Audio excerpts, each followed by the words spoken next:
কান্তি নবীর মানলে কি আল্লাহর মানাবে? আল্লাহর নামে নাকি নবী মারতে পারবে? না না না না না আল্লাহ তো নবীর মানে আপনি আগে টঙ্গীতে আসছিলেন, ওখানে মারামারির পরে মারামারি এবং পরিবেশ খারাপ, মানে আমার প্রাণ নিয়ে আসছি, প্রাণটা নিয়ে আসছি এখান থেকে। আর এইখানে দাওয়াত ইসলামের মনটা করেছে প্রাণটা দিয়া দিই, এখানে তোরা নিয়ে নে। কদিন এখানে হইলো এখানে আমরা কদিন ছিলাম? আমি বুধবার থেকে আসছি, বৃহস্পতিবারে শুরু হয়েছে, উনি আগের দিন চলে আসছে এখানে।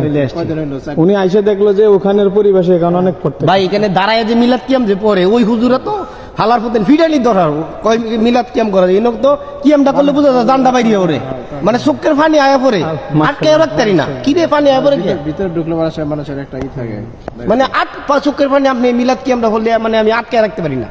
কিন্তু এই শার্টটা আমি এখানে পাই নাই দীর্ঘ 35 বছর। তাবলীগের ইস্তেমা পান জি না? জি জি জি জি মাশাআল্লাহ। ওখানে দেখছেন, আর এখানে কোনো হিংসা বিদ্বেষ, কিচ্ছু কোনো নাই, গ্রুপিং কিচ্ছু নাই, কিচ্ছু এখানে নাই। শুধু নবীর কথা, আমলের কথা। বুঝা যায় সবই মানুষ এখানে আজকে জন্মগ্রহণ করে পৃথিবীতে আইছে। আলহামদুলিল্লাহ আলহামদুলিল্লাহ আলহামদুলিল্লাহ। আল্লাহ তাআলা বাইরের দিনের বুঝার তৌফিক দান। আমি আমার নেত্রকোনাতে, আমি তো আমার জেলা, আমার গ্রাম এখন থেকে আপনি তাহলে দাওয়াত ইসলামের সাথে যুক্ত হবেন। যুক্ত আমি 63 দিনের কাফেলাতে যাবো। মাশাআল্লাহ, মাশাআল্লাহ, মাশাআল্লাহ। এটা থেকে চেষ্টা করবে। আমি ওইখান থেকে আমি আমার জীবনটা মানে আমি কানতে ইচ্ছা করতেছি, নিজে হাসুন দেবারি দিতে হইতাছে যে কই কাটাইছি হুজুর, সময়টা নষ্ট হয়ে হ্যাঁ সময়টা নষ্ট করছি। খালি ডিলা কুলুপ, এনে কি ডিলা কুলুপ নাই, হে না খালি ডিলা আর কুলুপটা। আরে বাবা ডিলা পুতলে দিন